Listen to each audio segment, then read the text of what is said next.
Hello, my dear students, and welcome back. I know. Exams are super close, and the tension is probably building up. But fear not, I'm here to make it all easy for you.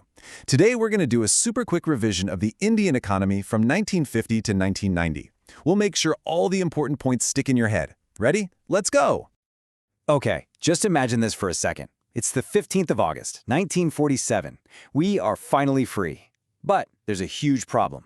After 200 years of British rule, our country's bank account?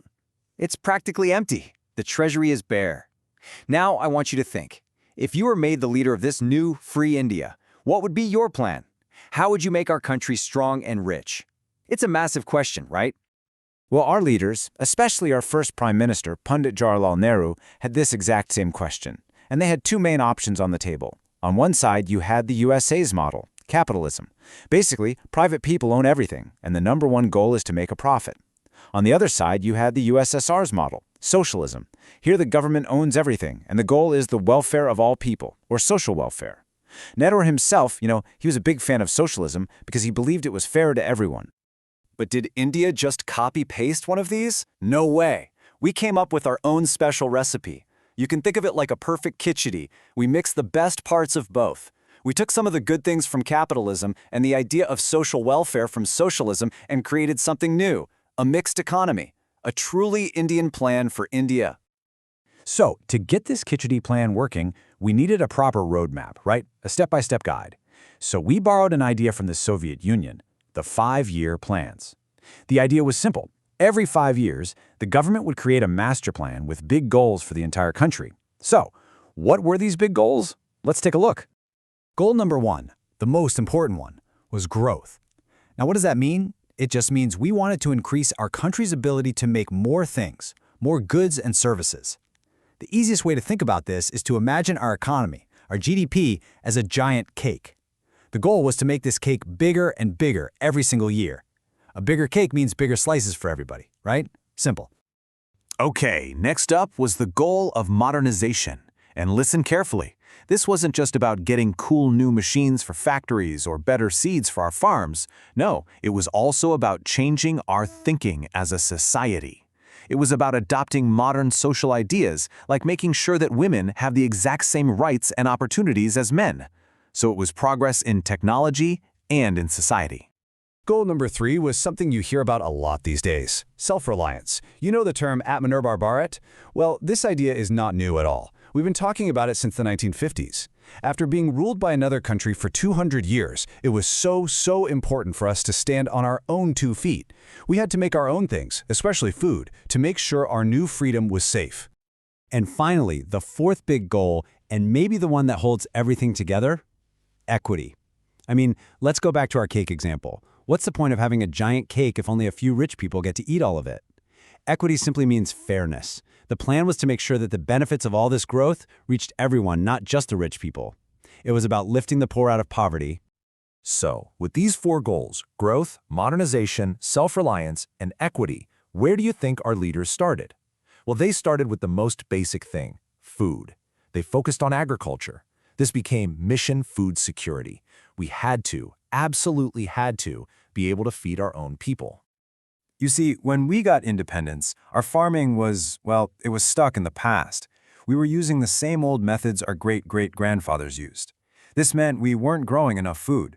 In fact, we had to import food grains from other countries like America just to feed our own population. Can you imagine? We were not at all self-reliant. So, what was the solution? It was something that completely changed the game. It was called the Green Revolution. Think of it like a magic formula for our farms, with 3 main ingredients.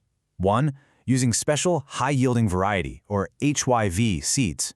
These were like magic seeds that could produce way more grain. 2, adding the right amount of chemical fertilizers and pesticides. And 3, making sure there was a regular supply of water through new canals and dams. That's it. And what was the result? Oh my God, it was incredible. Just look at this chart. Look at the jump in wheat production. The Green Revolution was a huge success. In just a few years, India went from begging for food to becoming self-sufficient in food grains. What an amazing achievement for our young nation. Okay, beta, everyone get ready. Exam alert. This is a classic question that you might get. To help farmers use this new technology, the government gave them subsidies, like making fertilizers cheaper. The question is, were these subsidies actually good or bad for India in the long run? Let's break it down. All right, for your answer, you need to know both sides of the story. On one hand, the arguments for subsidies are really strong. They definitely encouraged farmers to adopt the new tech, they helped poor farmers, and most importantly, they made our country food secure. But there are also good arguments against them. They were a huge cost for the government. Some people say they helped the big, rich farmers more than the small, poor ones, and they also led to a lot of wastage of resources like water. So for a good answer, remember to write about both the good and the bad. Okay, so mission food security. Check. We could feed ourselves. What was the next big mission? Building our industrial strength. We needed our own factories to make everything from steel and cement to cars and soaps. And of course, to create jobs for millions of people. To do this, in 1956, the government came out with a very important policy. It was called the Industrial Policy Resolution. This policy divided all the industries into 3 categories. Category 1 had the most important strategic industries, like defense, atomic energy, and these were controlled only by the government. In Category 2, both government and private companies could operate, but the government would be in charge. And finally, Category 3 was for the private sector, but even they needed licenses and permissions from the government. Now, think about it. Our new Indian industries were like small, newborn babies, and the foreign companies were like big, strong giants. So, to protect our baby industries, we needed a special trade policy, like a big protective shield around them. This policy was called import substitution. The name sounds complicated, but the idea is super simple. Instead of importing things or buying them from other countries, the policy was to make those same things right here in India. We wanted to substitute imports with our own domestic production. It was a very inward-looking policy. So how did the government do this? Mainly with 2 tools. First, tariffs. A tariff is just a tax on an imported product. This tax made the foreign goods more expensive, so people would prefer to buy the cheaper Indian-made goods. Second, quotas. A quota is a limit. The government would say, okay, we will only import this many cars this year and not one more. Both these tools help protect our own industries. All right, so for 40 years, from 1950 to 1990, we followed these policies, the 5-year plans, the Green Revolution, the focus on government control. So what was the result after all this time? Let's look at the final report card. So the report card has some very good marks and some very bad marks. On the achievement side, we did amazing things. We became self-sufficient in food. That's a huge tick. We built a strong and diverse industrial base, another big tick. But some new problems had also come up. Many government companies became very inefficient and started making huge losses. The system of needing government permission for everything was called the permit license rush, and it really slowed things down. And because there was no competition from foreign companies, the quality of many Indian products, let's just say it wasn't the best.